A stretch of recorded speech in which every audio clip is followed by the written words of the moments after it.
Okay, good morning. I think we are ready to get started. I think that's what the ending of that awesome song meant. Loving the soundtrack this morning. Good job, Chatham folks. So thanks everybody for being here. This is such an important discussion. This is an incredible virtual conference. Food in uncertain times, I think, describes the moment perfectly. My name is Nicole Muise-Kielkucki, and I will be moderating this panel discussion. I am the Economic Innovations Director at Fourth Economy Consulting. We're a mission-driven firm that seeks to equip change agents across the US with tools to build better communities and stronger local economies. And I'm very happy to introduce our panelists today and moderate this discussion.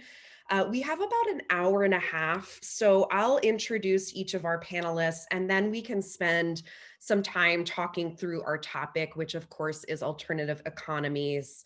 And I would encourage folks to write your questions and your comments and your reactions and thoughts to the conversation in the chat box, Q&A box to share with us, and we'll make sure that we leave some time at the end of the discussion for some Q&A.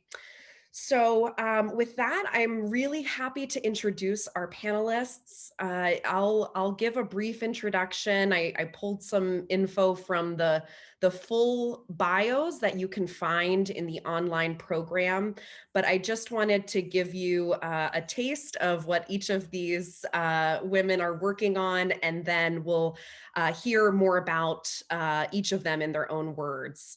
So maybe you guys can wave when I mention your name, and then we'll dive into some questions and deeper introductions.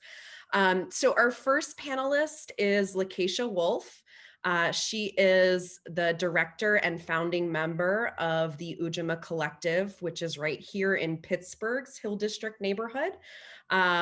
Since 2013, as a first-generation Pittsburgher, LaKeisha is a creative entrepreneur that has developed her roots across the community, working at the intersection of arts and culture, social entrepreneurship, and community development and wellness.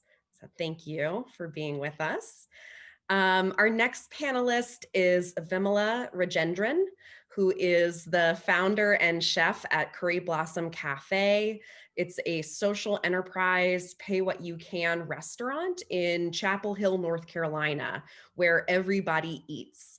The cafe, which opened in 2010, is a sustainable business where employees can earn a living wage. They receive paid sick time. Food producers and investors are local, and the long-term goals of the restaurant are about transforming the local economy. So thank you, Vimela. Our next panelist is Monika Root, who is currently a PhD student at Trinity College in Dublin. Monika is a cultural entrepreneur, researcher, and practitioner interested in sustainable food systems, technologies, and cultural and social change. Her research explores grassroots innovations and food transitions in Singapore. She is a co-founder of Virtual Switzerland, an augmented reality art festival, which sounds amazing, and I want to attend. And then finally, our fourth panelist is Lindsay Naylor. Lindsay is assistant professor in the Department of Geography at the University of Delaware and co-director of the Embodiment Lab, which is an interdisciplinary professional development and co-advising space. She draws from frameworks in feminist geopolitics, decolonial philosophy, and diverse economies to ground action-oriented research. Dr. Naylor is the author of the award-winning book, Fair Trade Rebels, Coffee Production and Struggles for Autonomy in Chiapas. Thanks, Lindsay, for joining us. So I will go ahead and kick us off with our first question, and I'll call on each of you to give your response. And I think you can simply unmute yourselves when you're ready to speak. And so the first question is more of a level setting question. I wanted to ask each of you to talk a little bit about your work pre-pandemic. Before this moment that we're all struggling with. How was your work relating? How did your work relate to the topic that we're discussing today? And I'm kind of paraphrasing this, and I think we'll probably come to a few different definitions by the end of the panel today. But alternative economies, really creating new economic structures to support and advance food justice. So LaKeisha, could you tell us a little bit more about your work? Sure. Good morning. Good morning, everybody in virtual land. Um, Great to be here. So the Ujima Collective, we are officially, this is actually our 10-year anniversary, though we began organizing 12 years ago. And it was a grassroots effort here in Pittsburgh and specifically in the Hill District amongst Black women who had been experiencing, historically multiple levels of oppression, disenfranchisement, marginalization in all realms, but particularly economically.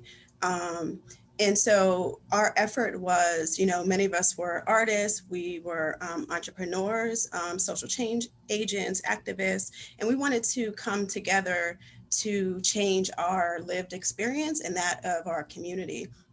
And so what we did was we began to actually look at the ways that that Black women around the world uh, were making money, the ways in which Black women were engaged in production.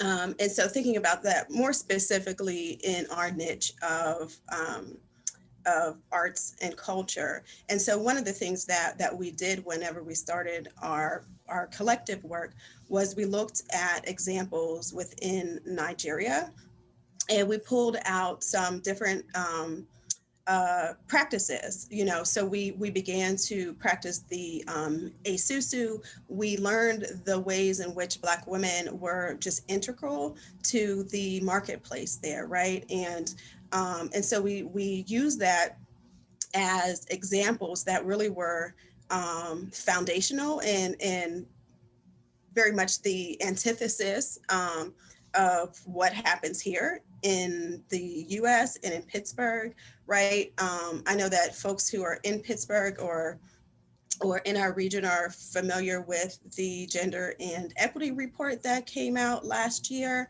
that really talked about the horrendous conditions, right, that Black women and Black people in general, but really focusing on women, find themselves in, and that this report essentially said that Black women could go to any other major metropolitan city and fare better economically, in like education, health wise, right? Like we have one of the highest mortality rates for mothers and children. And so for us, right, these are things that were in our lived experience. And so we wanted to create something different. And so we began to practice different kinds of models of exchange. And so we started doing the Esusu. We started practicing just a lot of different collective efforts, and we engaged in creating a open air marketplace within the Hill District neighborhood. And so we did that for a number of years. And so within this marketplace, it was important for us to create spaces of what we call vibrant exchange, right? That we weren't just exchanging money for a product, but really were rooted in this idea that culture needed to be one of the central pieces that we really needed to highlight, that we wanted a space where This is a space that would be safe and healthy for the minds, the bodies, and the spirit of Black people. And for us, recognizing that we are one of the most oppressed groups. You know, I honestly believe that when you focus on those who are most vulnerable, right, that it actually helps everybody. And so we've been doing a lot of different work. We have a retail boutique, which is a cooperative space for artists. And our members really represent all kinds of makers and all types of creative folks. And so we have a lot of women in our group who deal with food and who are caterers, who are chefs, who are gardeners. For a number of years, we operated a 10-acre farm here in the Hill District. Partly was a community garden. And then the other part was looking at how we could scale production for making some of the inputs for a lot of our members' businesses. And so I would say it was probably like in 2011, we did a survey amongst our members, and 85% of them needed something that came out of the earth in order for them to conduct business. And so that really was our focus. Personally, I have a small business where I produce natural skin and hair care products. And so I work a lot with, you know, really everything that I use comes out of the earth. And so when we think about food justice and just thinking about the earth period, right, we're thinking about all of the things, you know, including furniture, including our clothing, right? There's nothing that we use every day that in some fashion or form does not involve this living earth. And so for us, we recognize that at the heart of what we do, we have to embrace cultural practices that honor that relationship. So I'll stop there. That was wonderful, LaKeisha. Thank you so much. Let's move on to Vimela. Could you tell us a little bit more about you and your work? Yes. So I'm based out of Chapel Hill, North Carolina, and we've been in business for 10 years as a brick and mortar restaurant. But for close to 18 years prior to that, I was cooking out of my home, and friends and family stepped up to help me. Some friends called it their only way to get time with me. So we really saw that as playtime, but we were actually navigating our way through the local food shed. And that was the time when in our area, a very agricultural state like North Carolina, where commodity goods were popular and known nationwide, if not worldwide, like pork and sweet potatoes, we saw a surge of young farmers who wanted to make a change. And I rode that wave to source locally and do the dinners at the house. But when the opportunity came to start the brick and mortar restaurant, it surely was a time of awakening for me. And it just happened out of something very unexpected. I was actually trying to go to law school because of my political science studies and political theory in my bachelor's and my first almost master's from India. However, it was because of an alternative need and the necessity to raise my family, 3 children. They were all teenagers when I became a single mom. And because of my immigration status, I was not able to find paid work because I didn't have permission to work. There was no child support, no alimony, and no way, even with my latest degree in educational media technology from North Carolina, I could not get paid work. So that's why the dinners at the house. Anyway, the brick and mortar restaurant became something more business-like. However, there were certain principles we were not going to compromise in the name of food justice. We had to make sure we became a people, planet, profit, a triple bottom line business. So I became the sole proprietor of the business, not because we could not have been a co-op or multiple people owned or worker owned restaurant. I knew those models, but I had a reputation of living a life of economic transparency and socially creating an equity that I could tap into. That was the only reason why the restaurant became a sole proprietorship at that time. However, we set ourselves up for um, living wages, flexible hours, putting family before work for folks with families, giving them hours that were flexible enough so that they could be home with their children at bedtime and dinner time. And also, how one of the major ways we um, rewarded our staff was because we found out that in the industry, um, our workers, restaurant workers in general in the industry, were not paid well, which means they couldn't put nutritious, wholesome food on their own tables. So we made sure that all the wonderful food that we were serving at our own tables were accessible. We made a deliberate way to let our workers know they could take food home, not just one little shift meal, but for their families, that they could also invite their families to eat at the restaurant, and one of us would cover their station and send them out to sit with their family. And so creating a joyful, um, liberation politics oriented workspace, which made us gel as a family. And of course, I was learning a lot about the local food system and food justice and food sovereignty and access as a place in the marketplace, which I didn't deserve. I had actually earned for not having had any other business background. I was learning and getting into it and stepping forward.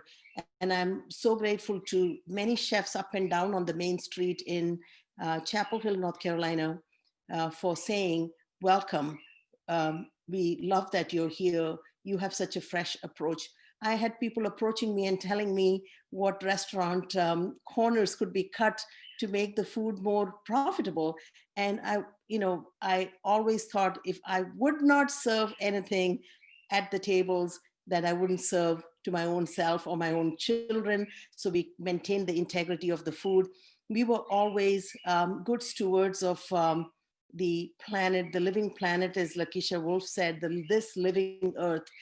So we value that creation so much that we started making very viable choices on who to buy from, and so we avoid GMO foods and also pesticides and fungicides to the greatest extent possible. Our food is mostly organic and local whenever possible. We are an Indian restaurant, so we do get Indian spices that are fair trade from India.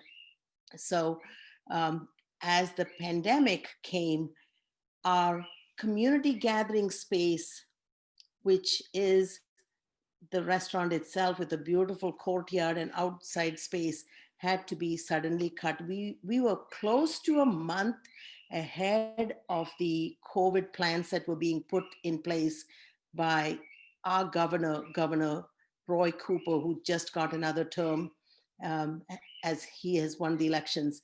And of course, from the federal government, there wasn't much protection coming in for COVID because it was considered a hoax.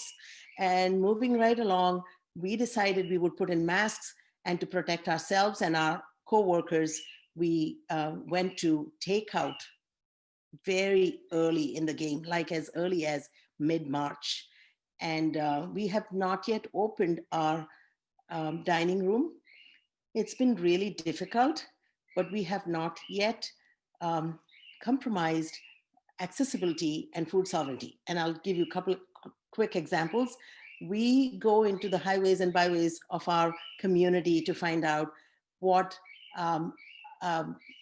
groups of people need a delicious, wholesome meal. And we have been sending those out, and volunteers have been picking it up and taking it right to the doorstep of refugee communities, African-American elderly community, shut-ins, and in gentrified neighborhoods.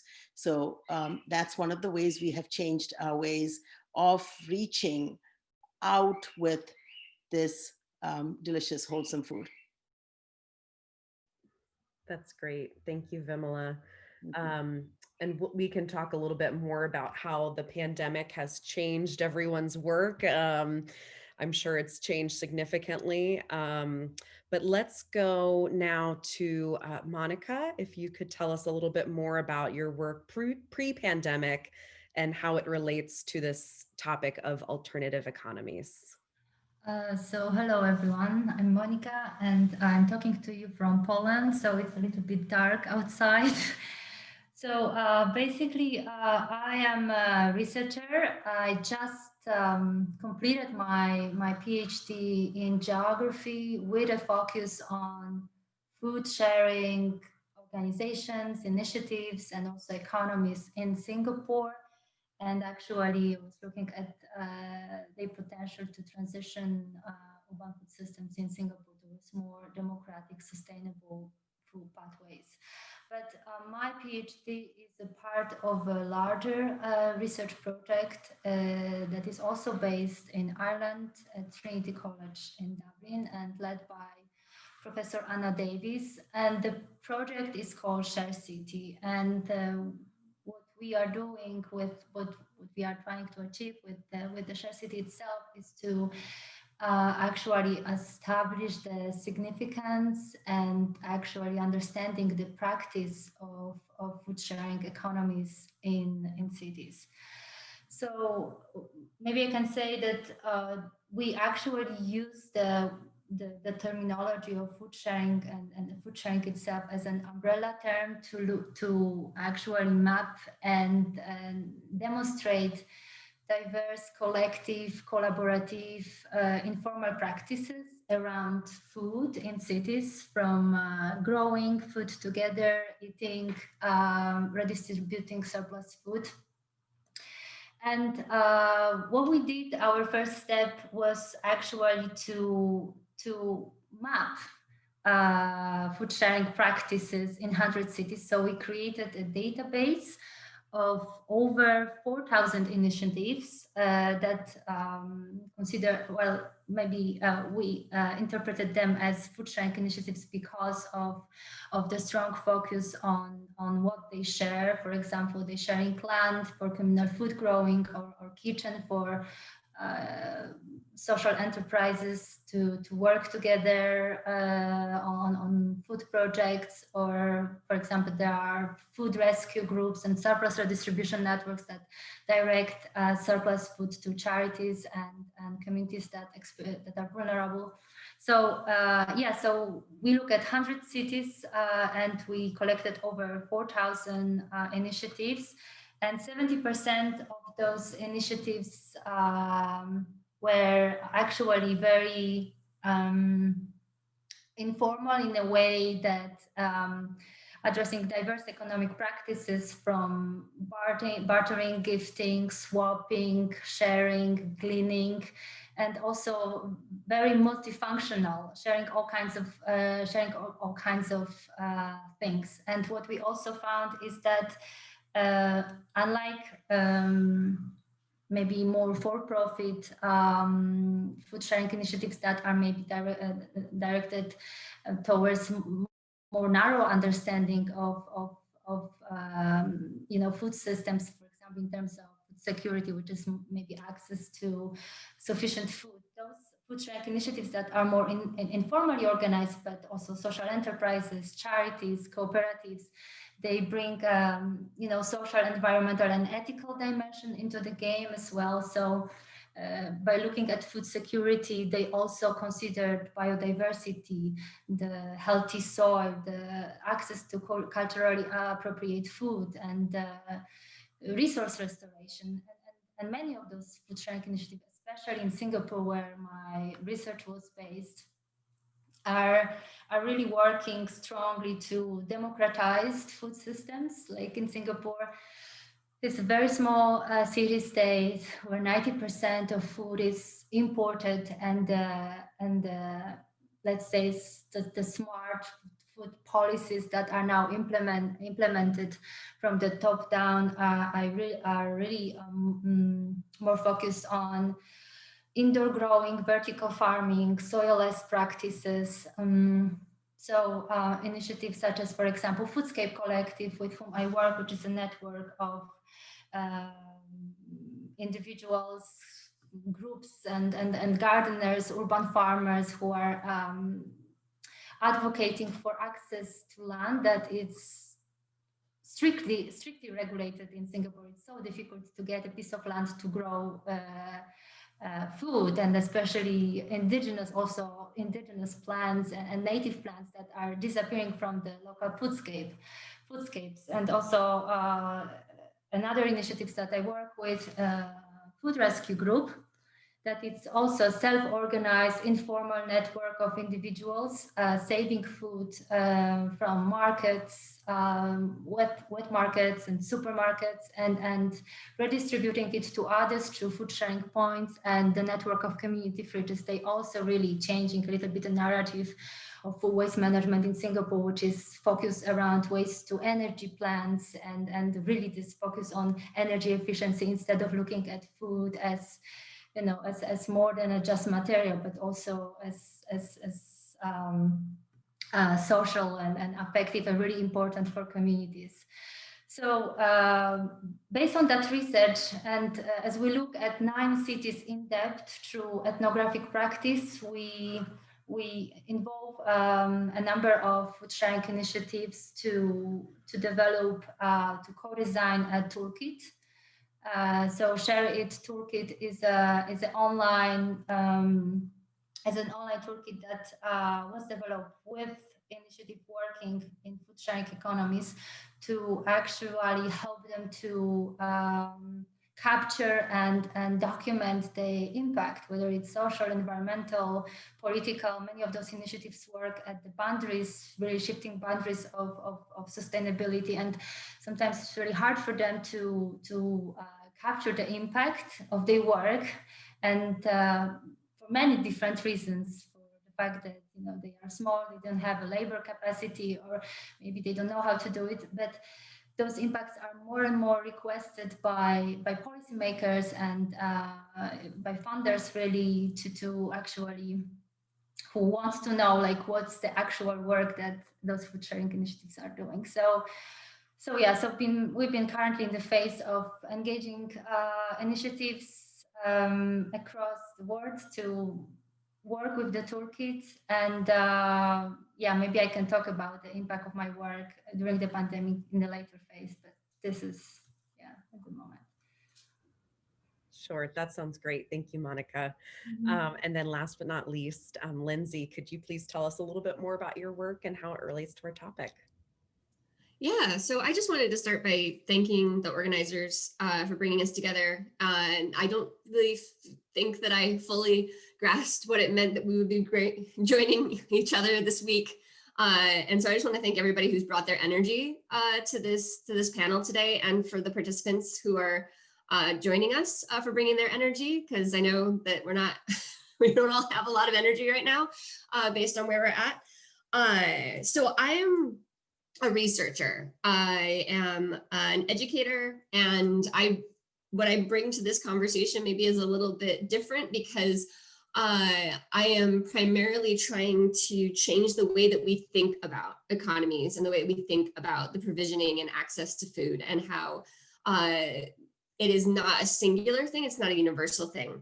I'm also a geographer, and I just want to talk a little bit about what that means, because yes, there's a map behind me, and maps are important, yes.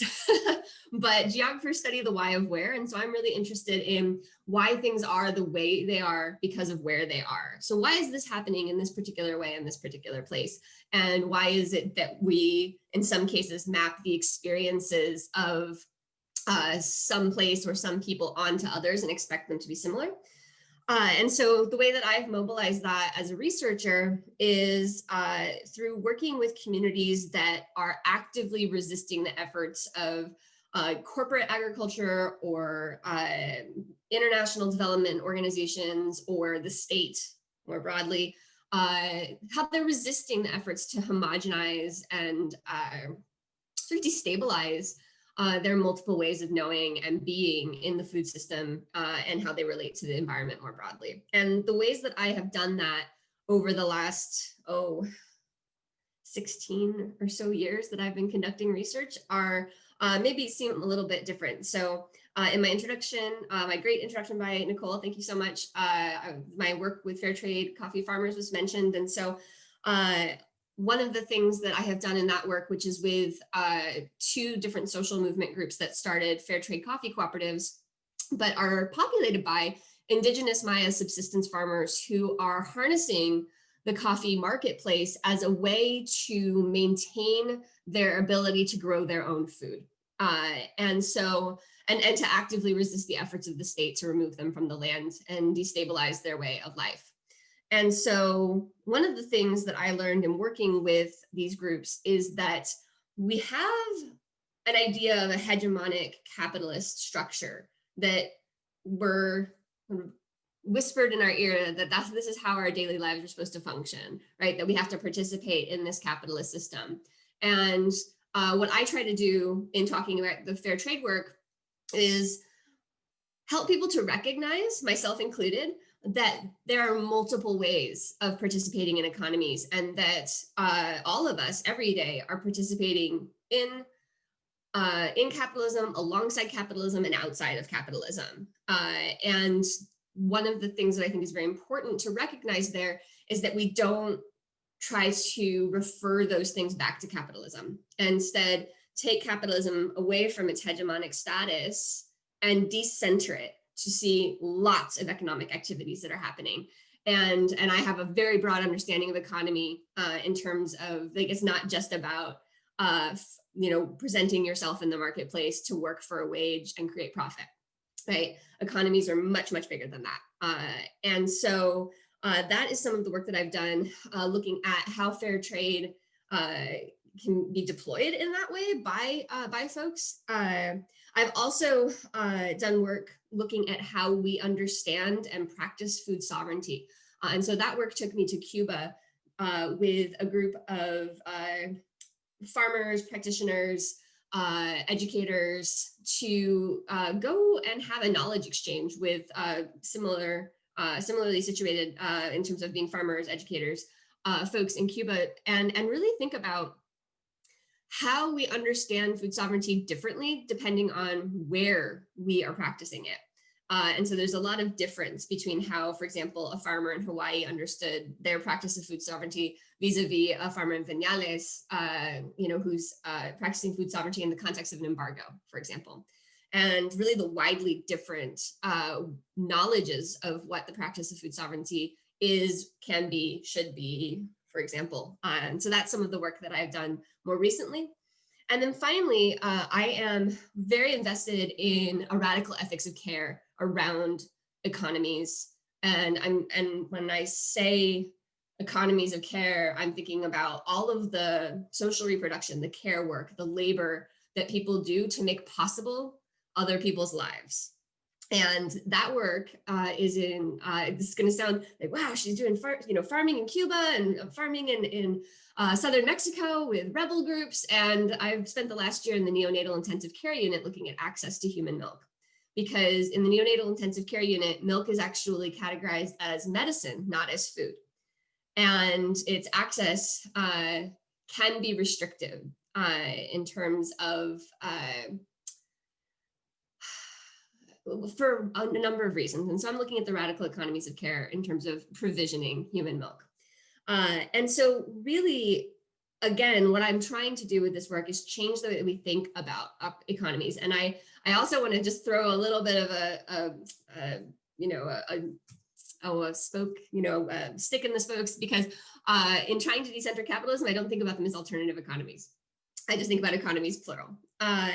And I bring that work also as an educator into my classroom. So I teach food justice classes, I teach economic geography classes, and I won't talk to you too much about what I do in that work, but one of the ways, because I am a university professor and there are certain academic standards, the thing that I'm supposed to put first is writing and publishing and getting grants and going out and doing the work, which is difficult for me because I also want to be in the community and doing the practice, like listening to what LaKeisha and Vimala are talking about.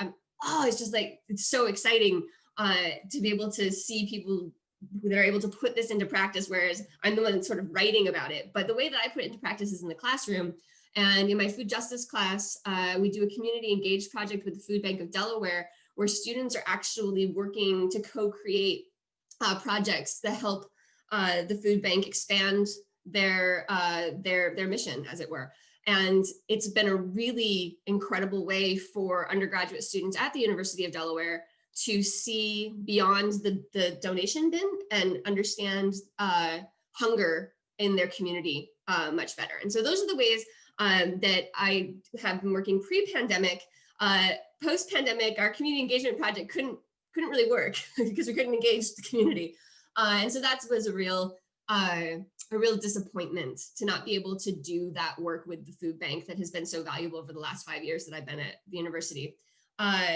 But then also just my research is disrupted, right? So I will not be able to travel to any of these places. I came back, my last trip to Mexico, I came back just ahead of, like, COVID was probably already in the airwaves when I was traveling back from Mexico this last December. And yeah, and I've been grounded since. So that's a reality for me, but I'm focused on trying to provide support, and just, showing up is kind of my bit right now. So that's how that's my answer to this foundational question for the panel. Great. Thank you, Lindsay. So a couple of you have already touched on, the pandemic and how that's influenced your work, but maybe we can open it up. LaKeisha, if you have, thoughts, what is the pandemic, meant for the communities that you work with? We're facing obviously record unemployment, unmet needs, issues of access. These existed before the pandemic, but have been exacerbated. And so how has the pandemic influenced you in your work, and what does it mean for the communities that you work in?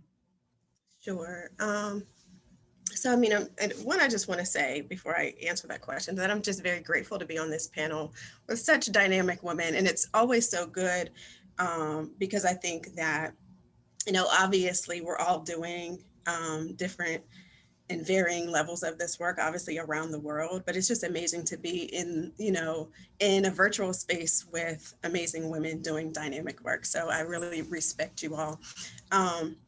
So, as many of us know, but I think that we need to say it because there are people who don't know and folks who refuse to accept the reality that for myself and for communities of color, systemic racism has been the pandemic that we've been existing in, since we've been here dealing with white supremacy racism. And so, so many of the issues that that impact our quality of life, right, we know have just been blown out of proportion in many ways, right? And so there already were obviously a number of unaddressed fledgling issues that have existed for a very long time, and it's really why something like the Ujima Collective is even necessary, right? In these days and times, to not necessarily, as Lindsay talks about, right, not to be necessarily an alternative, right? Like folks look at us as the alternative. However, so much of it is actually for us is like it's really a reclamation and a remembrance of who we are, right? Because so much of our time on this land has been, taking us outside of our natural selves. And so it's been, a process. I feel like a huge part of my work is really about healing and about holding space for us to decolonize ourselves, to be able to undo a lot of the internalized racism, which is very much psychological, But because of the experiences we've had, right, whether it's been access to food, access to healthcare, right, access to medicine, which medicine is food, right? So, you know, not having our basic needs met and not being able to be in control of the access and being in control of our means to take care of ourselves, right? And so much of that has been the reality. And so I feel like our work has, it hasn't changed that much since the pandemic has happened, you know, because we operate a retail space, right? Like when the governor forced the non-essential businesses to be closed, right? We had to close, even though we recognize that, as I said earlier, right, we're not just in the business of exchanging a product for money. Like we are holding space, affirming and healing ourselves and our community in multiple ways.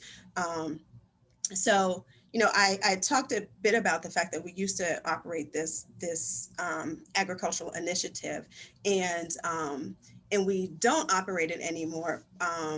The prime reason because we didn't own the land, and so it was land that we had leased from the Housing Authority, City of Pittsburgh, in a relationship where, you know, the land we were growing food on was a piece of land that used to be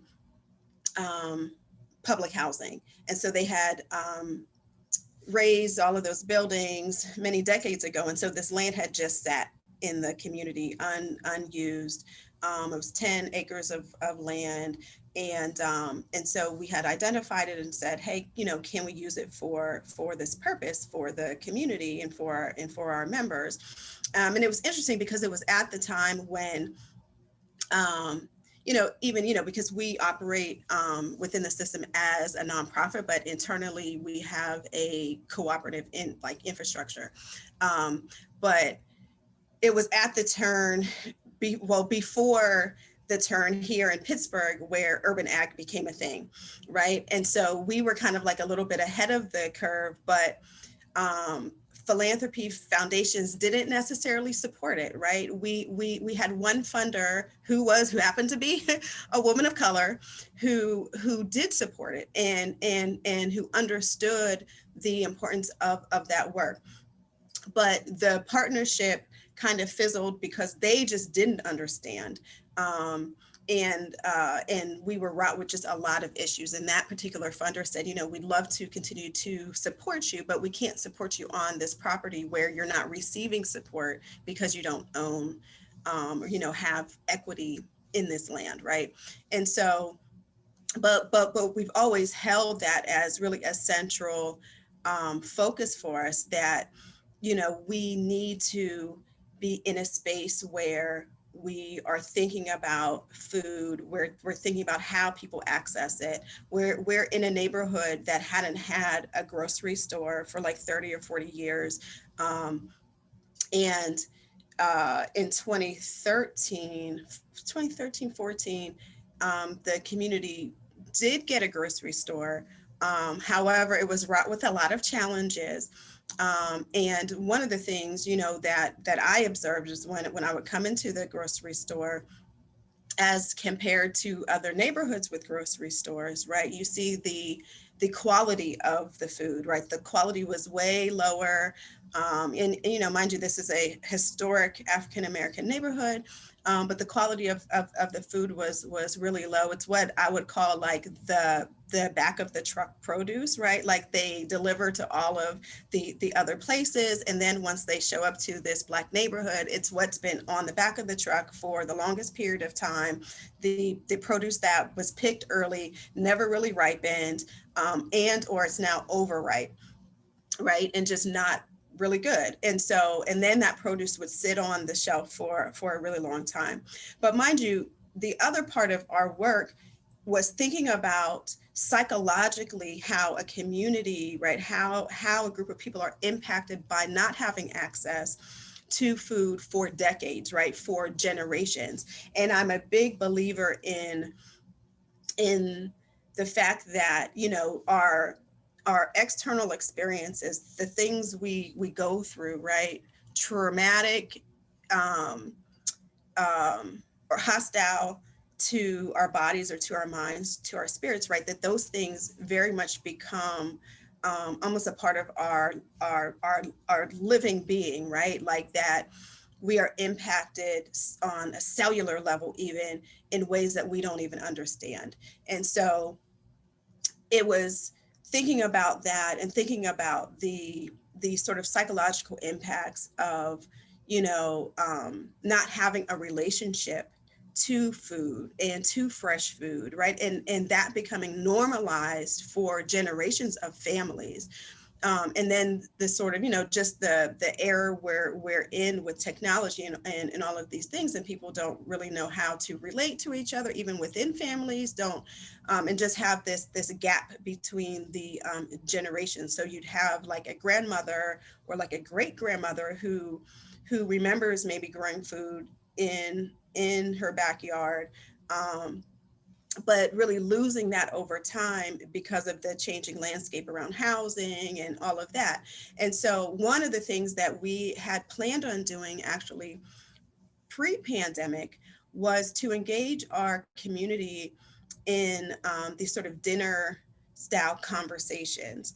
And so we had planned to, we had gotten some local community grants to basically pay some Black caterers and chefs within our network to provide dinners, but that we would sit down and really create sort of these experiences. So not just dinner and a conversation, but an experience with food that was extra sensory, right? So that we could really tap into an understanding of the ways in which food has impacted even how we think about ourselves, how we relate to each other, how we relate to the environment. You know, there was and he's an ancestor now, but he was a psychologist here in Pittsburgh. His name was Dr. Dawood Akbar.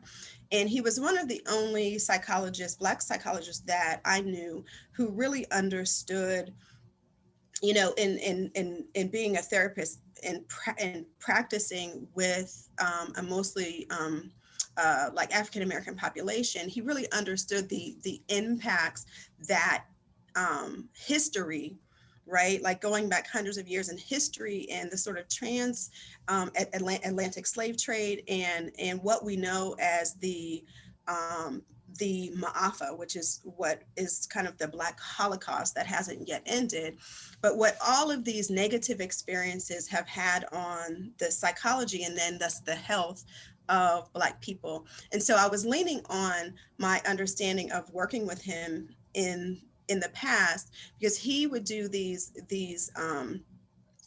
annual events where he would use the sense of taste, you know, sweet and sour and bitter, for us to kind of remember experiences in our psyche to help us to kind of heal and sort of navigate the now. And so our plan was to have these dinners, but to kind of input these sort of ritual experiences, so that we could have conversations about the things that have occurred within our individual and sort of collective realities that have impacted our decision making and our relationships to each other, but also to why we have a propensity to choose certain foods or then to not choose certain foods, right? Why Black people have such a high level of hypertension, right? A lot of that is actually related to the movement over the salt waters of the slave trade, right? It's the constant, or it was the constant relationship to the salt water and the ways in which, right, that became this sort of epigenetic imprint in our very beings, right? And how that actually today, because we have not really addressed that collectively as a nation, right? That these are some of the health issues, right? And then the fact that we don't have access to proper food and nutrition in our neighborhoods, we're not able to reverse those things, right? And that we just lack some of this information.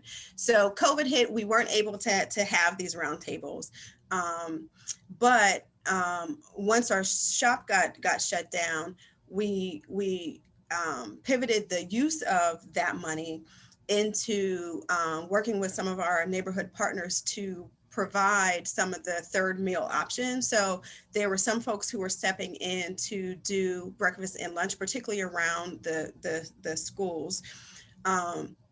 But we recognized that third meal option, that there wasn't anybody supporting that. And so there is a local young chef here who has a project called Feed the Hood. And so we began to work with him and to supplement some of the food that he needed, particularly some of the protein portions, because he was able to, we do have a good recovery system in Pittsburgh so far. It seems like it's been growing.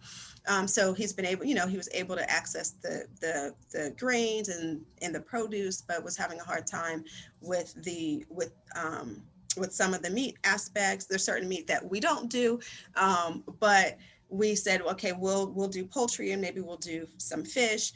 And so we supplemented that aspect. And then the other thing that was important for us, particularly around, working with artists and makers, was that, of course, a lot of people, right, didn't have work. We were really concerned about the fact that we support hundreds of Black and brown makers within our shop, every month. And so it was just like, okay, now that the store shut down, some of their options in terms of their income, whether it was something they heavily relied on, or even if it was just like supplemental, that we were not going to be able to provide it as consistently as we had. And so one of the things that came up, right, was the whole face mask issue. And the reality is that, some of those big box stores, right, have made way more money during this pandemic than they ever did before, right? And so it was just like, okay, how can we step in to support makers, right? Because folks were like, oh, can you ask some of your seamstresses to sew these masks and put them out to the community? And I was just like, I don't feel comfortable asking them to do anything for free. That is just not what I'm about, right? Because maybe a few of them might be in a position to give without harming themselves, but we are consistently and often in a position of being forced to give and being forced to offer ourselves without fair trade compensation. And so for us, it was just like, I'm not going to do that. But then we had the same funder who was all about that farm came to me and said, LaKeisha, I'll give you money to pay these seamstresses, right? And then I said, perfect, right? And then we used that and leveraged that to fundraise close to $20,000 in a really short period of time to pay Black women a fair wage to sew masks. And then we worked with our partners to offer them for free to the community. But I was like, we have to have this sort of stopgap in asking the most marginalized, the folks who have consistently been the commodity within this landscape to continue to do that. Like, that's not what we're going to do anymore. And that's not the alternative, right? That is really the only option.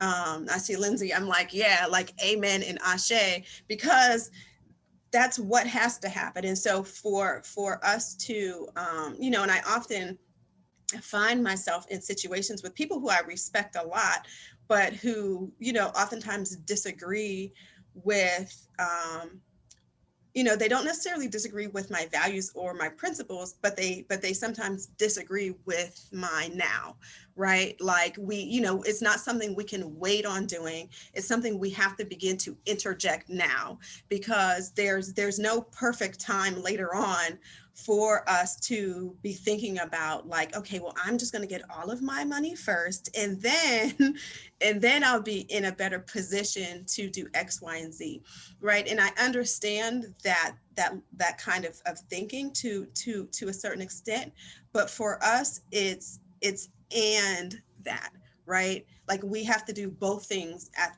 the same time. Like I can be thinking about my personal plan and family wealth building, but I recognize that my personal plan and my family wealth building plan and the vision that I have for my children is interconnected to everybody who lives on my block, to everybody who looks like me, right? That I can't just be you know, yeah, like we have, right, whether we want to believe it or not, right? Capitalism operates by the fact that there's a huge number of people who are being exploited to do the most work with the least amount of pay, and that other people at the top of this triangle are reaping the benefits, right? And folks in my community have consistently been the commodity. And so our work continues to so much be about shifting the cultural practices, right? And really understanding that,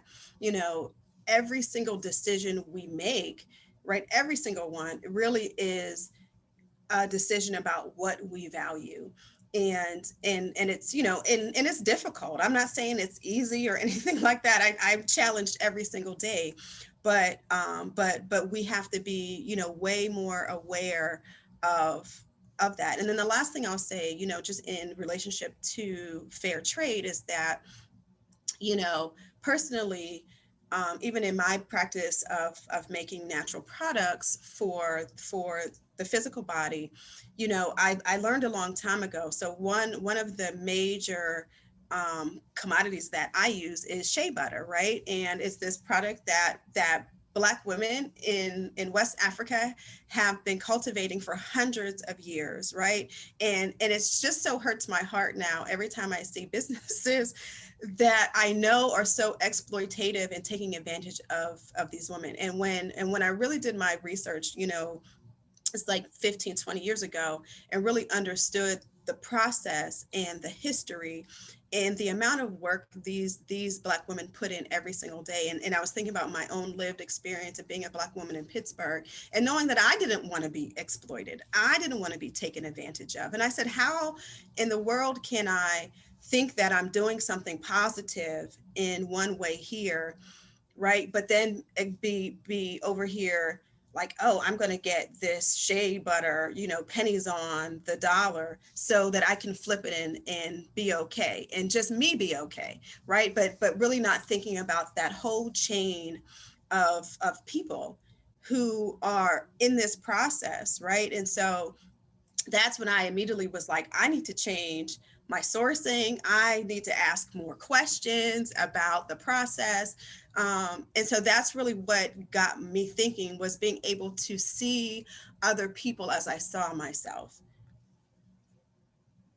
Wonderful. Thank you, LaKeisha. That was a great answer and a great explanation. I want to shift to talking about the concept of, you know, pushing back on this idea of capitalism as the default. But I just want to make sure that everyone's had a chance to respond to the first couple prompts. So Monika, I'm not sure if you have anything to add or anything you'd like to respond to based on what some of the other panelists have shared.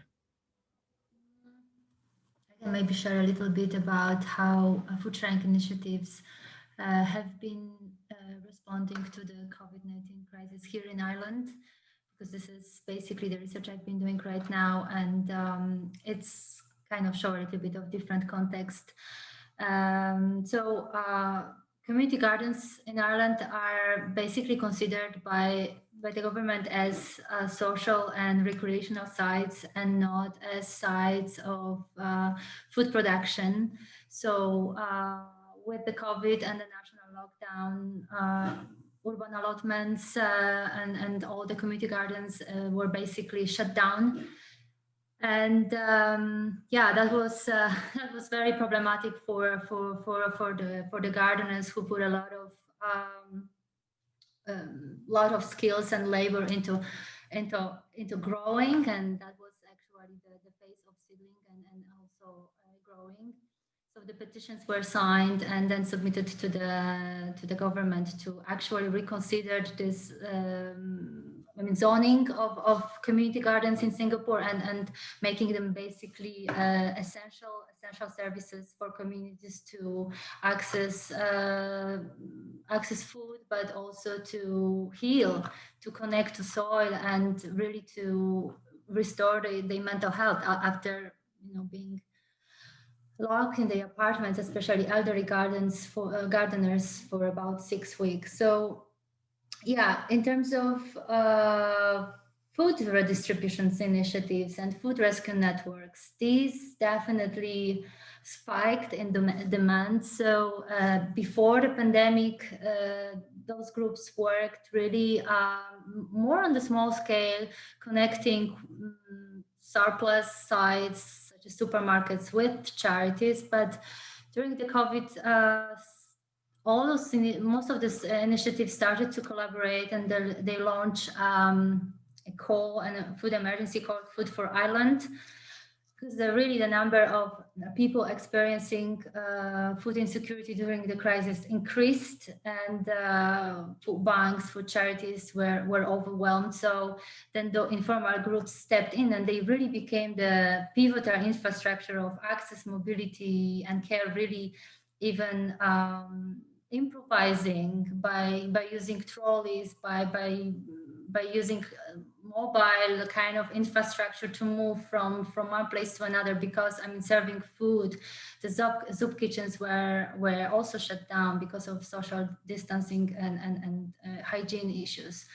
And the big challenge for food shrink initiatives are actually serving the most vulnerable communities, especially the homeless communities in Ireland, where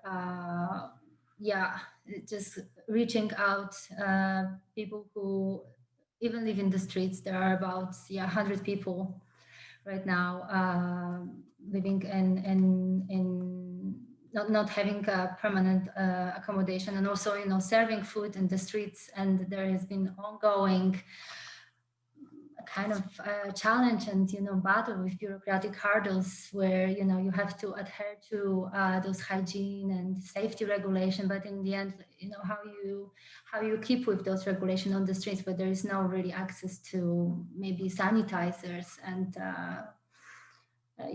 other infrastructures where food can be maybe served. So so there is lot of challenges, but those initiatives are really doing an amazing work right now. And Thanks, Monika. Really quickly, we had a question specifically for you around the community gardens. Someone asked, how are the community gardens in Ireland distributing? Does each individual grow and take home their own food, or are they distributing throughout communities? Could you tell us a little bit more about the logistics of that? Well, it depends. There are community gardens, and there are allotments, and there are different city farms, and there are backyard gardens. So it depends on who participates and how. And some of these initiatives, when you participate in a community, when you are part of the community garden, of course, then you can take a share. Some community gardens, they share harvest with charities. Other grow just for themselves. And they are also community supported agriculture groups where, becoming a former member with the membership, a monthly fee. So the food that is produced in those communal gardens, can be then shared amongst the members. So there are different ways of sharing food that is grown in those spaces. Great, thank you, Monika. So I'd like to transition to the question of defining what we mean when we say alternative economies. I've heard, as I'm listening to the four of you talk about your work and the values that you center in your work, there's quite a few themes. So, I heard a lot about themes of authenticity, healing from trauma. I liked the phrase radical economies of care, embracing differentness, dismantling internalized white supremacy. Those seem very, central to a lot of the work that all of you are doing. Also concepts of sovereignty and access and control. Also solidarity, creating community seems really important. I love this quote from Vimela's biography that says, they organize, the cafe organizes the workplace around joy and liberation. I love that phrase.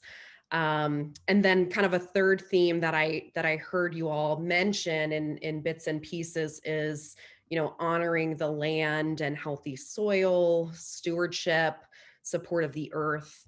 So I'm wondering if you could each share a little bit more about how you view the topic that we're talking about, and what it means to be in creating new economic structures, and again, kind of pushing back on this concept of normal versus something that we need to create as an alternative. So we can open it up. We can do some popcorn if anyone would like to unmute themselves and talk a little bit more about that. Well, I was just thinking about just the 500-year struggle against sort of patriarchal, like white heteropatriarchal struggles, right? Or dominance, and the erasure, right? Because there has been a disappearing and invisibilizing, a covering up of all of these other ways of knowing and being. And there's a particular violence to that. And so in doing this work, I try really hard to point to that and to point to the power differentials and to point to the resistance and the struggle. The folks that I work with in Southern Mexico, like the Tzotzil Mayan word for resistance is Ziquibuco, which means to withstand suffering, right?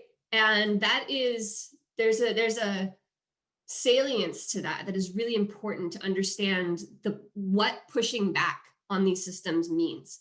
But I also try to bring it as a space of hope, because being able to have these conversations, being able to talk with each other, being able to lift our communities up, speaks truth to power to some degree and really tries to undo that erasure.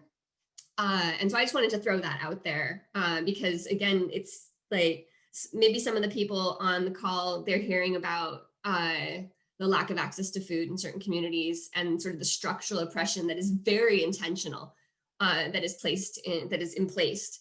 But this is not new. And it's a very intentional practice of exclusion and dispossessing people. And I really like the way that LaKeisha put the enslavement, the commoditization of people and their labor. And so I just wanted, but again, I come at this from a hopeful space, right? Because we are seeing all of these things that are happening. It isn't new. It's been it's been an ongoing project of reclaiming. Yeah, absolutely. I just want to read a comment. It wasn't a question necessarily from the audience, but I think it's related to this this thread, the significance of your Lindsay's work is that how one defines the problem dictates the solutions. And this means that we may be missing or undervaluing solutions such as the ones presented by the panelists here that are ultimately more effective and life affirming. And, I do like that, that concept of, right, not just resisting and pushing and enduring, but creating hopeful spaces and healing spaces. But I do say that from a place of privilege, right? Because Yes. my struggle is different. Like, I'm out here to do the hard work because I am a privileged white woman who should be doing this work, right? Like, I am an anti-racist feminist scholar. It is my job to be having these conversations right now. But that is a very, very privileged position. Sure. Any other thoughts on the idea of how we define alternative economies, what it means to center some of these? Vimela, go ahead. Well, the pandemic brought to the surface our restaurants' very struggle. So there is a formula in a restaurant where the 100% is 100% of our gross is to be distributed as 30, 30, 30 fixed costs, rent, etc., infrastructure, cost of goods, and payroll, and then finally 10% profit. But we were never doing that, as in we were not achieving the 30% goal for our payroll, but we managed, as in our payroll was higher, obviously, because we're paying more. We also have paid sick leave. So overall, our payroll was coming around 40 to 44%. And then where we were saving money was by sourcing local goods, which had a less carbon footprint, and it was not coming through these commodity peddlers like US Foods or Cisco, but our farmers brought the food in, which also meant eventually more labor for us. So moving right along, what I want to say was there are ways to navigate the system paradigm by having these adjustments and flexibility to stand by the food justice principles that we show up for. We want to practice what we preach and feel like that's the only way to transform the local economy, because we don't just transform it by making our county and our state richer, but by also creating equity. That is so important, like who has access to this money. So during the pandemic, I had conversations with so many people. My full-time job has become talking to elected officials and people in power who are doling out the economic recovery money.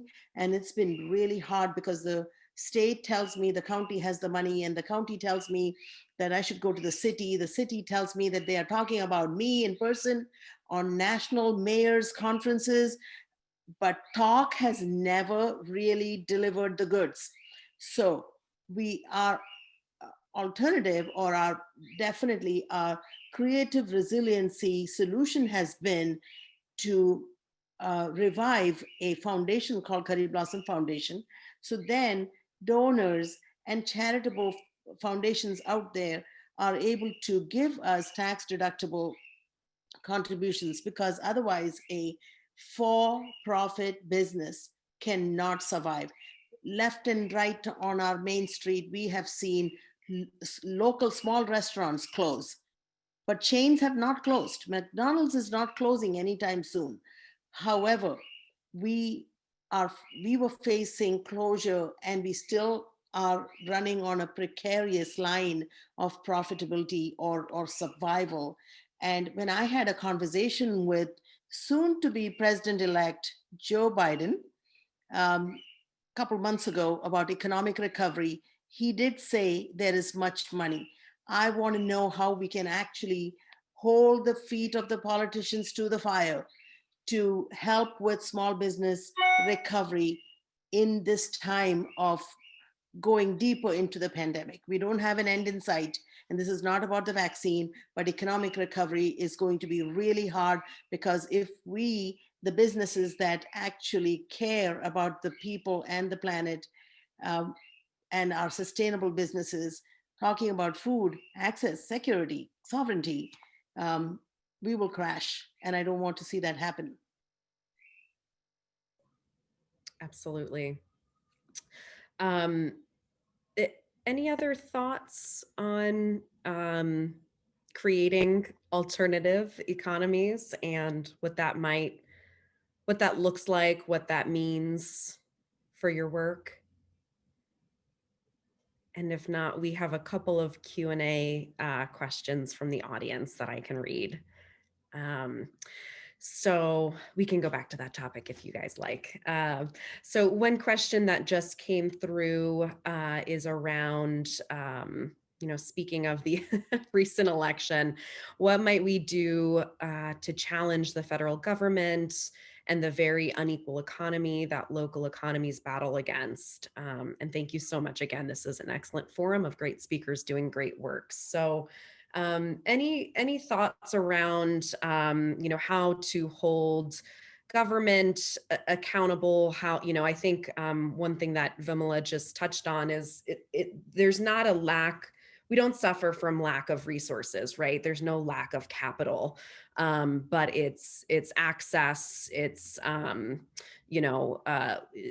who's wielding power and how we might access some of that. So any thoughts on government accountability and thinking about what we can do to hold up local economies better? I'll jump in quickly. So there's not a ton of people in Pittsburgh in our region doing work around like cooperative models. There's a few, and I work with Ron Gatos, who directs the Pittsburgh Chamber of Commerce of Cooperatives. And one of the things that we had attempted to do the last couple of years was to work with the city a little bit. And, we're a city of eds and meds. So we have all of these universities in our region who all have small business development centers within them. However, of course, when you go to start a business, right, and they're like, yeah, these are all of the models, you can be a sole proprietor, you can be an LLC, you can be this, you can be that, right? But we never present cooperatives in the various forms of the cooperative business model as an option, right? And the fact that even within a capitalism structure, like cooperatives do really, really well. And, and just the fact that we just need to do way more education to the people who think that they know the most, right? Because they obviously don't know. And the reality is that they don't want to know because capitalism serves them. And so, so I think that it's important for us to, no matter where you find yourself in terms of your positioning within this system, I think that we all have a responsibility to highlight and to uplift these other economic models and primarily the sharing models, right? That we have to be able to conduct and do business and to access our resources in a way in which we highlight relationships, right? And then within those relationships, the values and the practices within them are equitable and that they're fair. But I think that it's politicians, but it's politicians and it's policies, but every practice is not necessarily related to a policy. And so, like when I think about, like higher ed, for instance, there's a lot of things that colleges and universities do that they don't necessarily have to ask permission from the government to do. You know, I mean, and one of the things that's happening now under the regime that has been leading this country is that cultural education. So all of the work around diversity and inclusion that really has been spearheaded and coming from a lot of great scholars on university campuses, right? And then taking that into corporations, into like government offices, and helping people to understand the role that history, race, culture plays, right? Like they've created a policy, right? So Trump in his regime has created a policy that has said that teaching people about the true history of America and the injustices embedded inside of our system, that now that is illegal, right? So that's one thing immediately, and I can't remember all of the language around it, but that's one thing immediately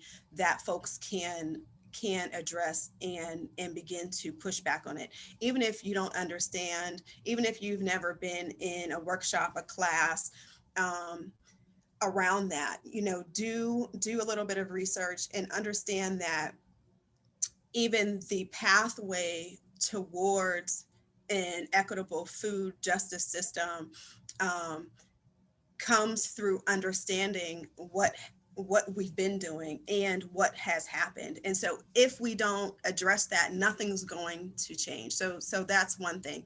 But I do want to just really talk about the fact that, you know, so many practices don't require a policy change.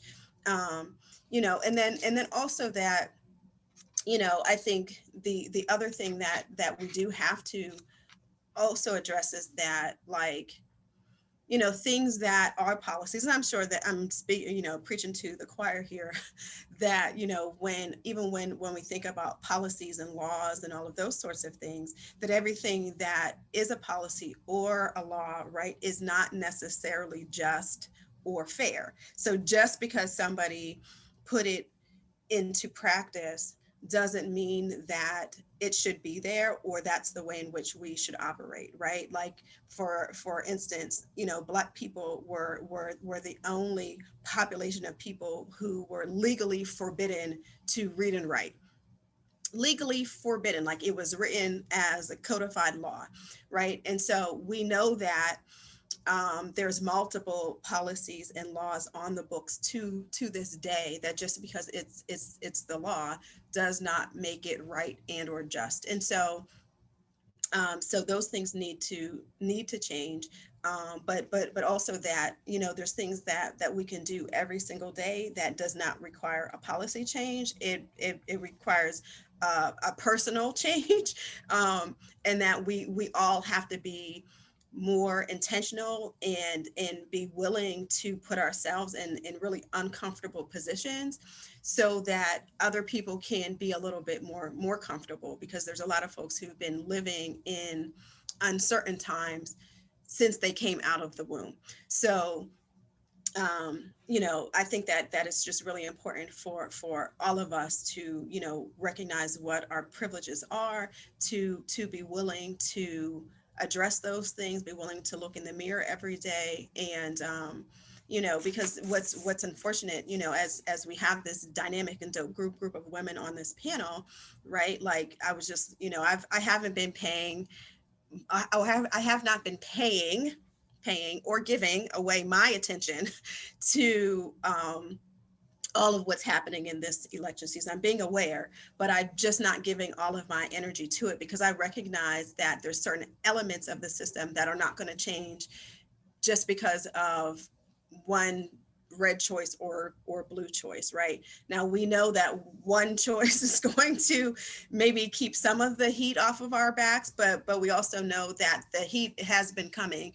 But that, you know, we have a lot of power, and more power than we recognize as people and as communities. And so, you know, if we can begin to recognize our power and recognize some of the things that we can do just on a grassroots level every day. You know, like there's so much ways. I actually went dumpster diving for the first time in my life this past week, and it wasn't for food, but I'm recognizing that, you know, there are policies in place that allow grocery stores to throw away food, right? And like, and it's just, it's absolutely ridiculous that they're not allowed to open up the back door to see people who are struggling, who are hungry, and to just give people that food. Like there are like literally policies that corporations have that do not allow the heartfelt giving, the intentionality of that decision to take place. And that's a problem. And we need to really understand, you know, our personal choices around things like that. Absolutely. LaKeisha, I completely agree with you. You know, one thing that I've been thinking as I'm listening to all of you talk, but especially on this question of, you know, what do we have control over? And it seems like, you know, we still don't know what's going to happen with the election, and maybe we don't fret over it because of what you just expressed. You know, we might not have control over that, but what do we have control over? You know, really prioritizing local action, personal, you know, personal change and personal action, and you know, really, hopefully, you made me think of a recent thing that I was watching on Netflix, which was David Letterman's "My Next Guest Needs No Introduction." He did one with Dave Chappelle on his, you know, farm complex in Ohio. And, you know, one of the things that they were talking about is just, you know, creating a space, because, you know, what's going on outside of that space is a lot of times outside of your control. So a lot of times, you know, it seems like the most prudent thing to do is to create that space, like the spaces that you all have been talking about, and hopefully that inspires other, you know, collective action, you know, with people that experience, you know, that truth that you've been creating there. So we are running out of time, unfortunately, of course. We want to make sure that we have time to give folks a break before the cooking demonstration. But before we wrap up, I wanted just to give everyone an opportunity to share some final thoughts and final takeaways, final reflections for the audience. And as folks are doing that on the panel, could each of you, we've gotten a lot of requests for social media information from all four of you. So as folks are kind of giving their final wrap-up statements, if you feel comfortable sharing your social media handles and tags with the audience, that would be fantastic. So let's see. Vimela, would you like to go first? If this is the only few words I have, I just want to thank you all, as so many of you did in the beginning when you began to speak. And Lindsay in particular talked in the beginning about bringing the energy, and I just felt her have so much energy. And it is true that we are all feeling a little exhaustion, but truly this has been a very energizing learning opportunity for me, and I just thank you for that. Just a big shout out to my agent, Millaby Global, Missy Gluckman, who got me here. And I just want to say, if we do our part in seeking out those we can partner with and see the struggles of others and also be transparent about our own, and if we show up, there is hope for all of us. It truly begins. I love how LaKeisha mentioned, you know, here in Pittsburgh, you know, so she has that local focus. So focus locally, look around you, value yourself, and we will see ourselves on the other side very soon. Thank you. That's all I have to say. Thank you, Vimela. You're welcome. Monika, would you like to say a few words? Yeah, exactly. I'm just amazed by the panelists, and thank you very much. It's so grateful to hear your stories. And what I can say is just, it's just this shows the power of collaborative and collective food economies with the focus on care, on justice and sustainability. And it's also for us to keep talking, to be loud, and to share knowledge and experiences so we grow stronger together and we see other people doing similar things and we gain the confidence that sometimes it's somewhere lost. So yeah, thank you very much. Thank you, Monika. Lindsay, would you like to go next? Sure, yeah. And I feel like I should say I'm faking it. Like the energy I bring is because of being in this room. So yeah, thank you so very much. It's really wonderful to make these connections. I've put my my information into the chat panel, and I do recommend thinking about what it might mean to create sites of community economy. And so I did put information for communityeconomies.org, which is a research network that I'm a part of and I'm on the board of. There's a lot of really excellent resources there, and a lot of them are freely available. You don't have to go buy all of our books. Like, don't go buy all of our books. Just think about how you want to interact in economic spaces. That's something that I'm always challenging people to do because, and I think I'm just echoing what's already been said, but especially LaKeisha, that there's so much like inner reflection that we can do because sometimes it doesn't feel very hopeful. And you look at these large systems and you think, I am a very small part of that. I can't. And we have to remove that negative language and think about, where can we start? We can start in our household. We could start in our neighborhood. We could start in our academic units. There are lots of places to start. And so just keep that energy and think about where you want to participate and what you can bring, because everybody can bring something. Awesome. Thank you, Lindsay. And last but not least, LaKeisha, a couple words to try to keep it short and sweet. So I want to go back to something that Vimela said about joy and liberation in spaces, because as a creative person, as an artist, I think about that all the time. And but I think that, it's something that we have to interject in all of our spaces, no matter where we're at, no matter what kind of work we do. And I think that liberation is major. I think that, everybody doesn't have an understanding of that, because for a lot of people, they feel like they already have achieved that, right?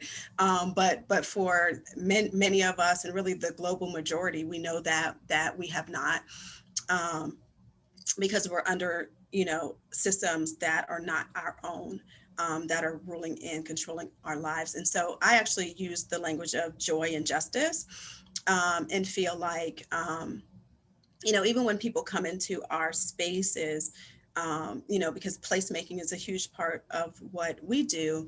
But when people come into our space, I've always found that, our artwork, the things we create, right? Because everything is created, everything we use every single day, somebody's hands touched it and molded it or sewed it or whatever. And, but I feel like it's within our space, we have local and we have global work all together. And because we want to be able to, one is really encourage people to think about themselves as being a part of the global majority, that we're not just like, while we are local and while we may have never traveled anywhere, right, that there are people all around the world who are dealing with a lot of the same stuff, a lot of people who look just like you, a lot of people who have the same experiences, and that, and that we want to create, particularly for women, we really believe in creating a sisterhood and a sisterhood of change. And so, when people interact with all of our created items, we feel like it's such a good intersection to then talk about why fair trade, to talk about why cooperatives, to talk about why we find it so important to really reach back and grab hold of elements of who we are that we've lost, right? To break down some of the psychological barriers that keep us from taking off our shoes and walking on the grass, right? That there's so much for us to grab hold of, and not grab hold and possess, but to grab hold of and be embraced, right? And so so I just want to leave us with that that we should be seeking to create spaces that bring us joy, but then also bring us justice.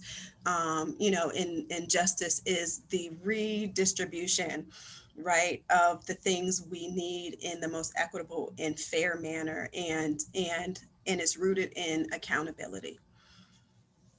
Wonderful, wonderful message and a wonderful closing to an amazing panel. Thank you all again. Thank you to the organizers, the Chatham crew, students who organized and put this all together. Thank you to the panelists today and throughout the rest of the day today and yesterday. I think that's a perfect way to end. I hope all of you, I've been very inspired. I hope all of you are very inspired. And may we go forth with joy and justice and joy and liberation. So my duty now is to say we're going to take a break from the conference. The next program will be on at 12:20 Eastern time. So thank you all for joining this conversation. Come back at 12:20. We'll have a special cooking demo from Chef Yusuf bin Rella. So stay tuned and thanks everyone again.